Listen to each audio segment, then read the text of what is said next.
Milé mamičky, pozrite sa s nami, ako sa rozkladá naša nová elektrická odsávačka do podprsenky handsfree. Začneme tým, že dáme dole odnímateľný silikónový lievik a potom veľmi jednoducho oddelíme nádobku na mlieko od prístroja. Nezabudnite, že túto nádobku musíte vždy vyčistiť a sterilizovať, aby ste mali odsávačku vždy pripravenú.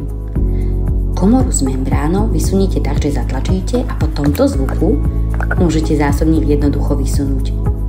Všetko je možné rozdeliť na 3 časti, ktoré sa jednoducho čistia a takto jednoducho zložíte všetko naspäť.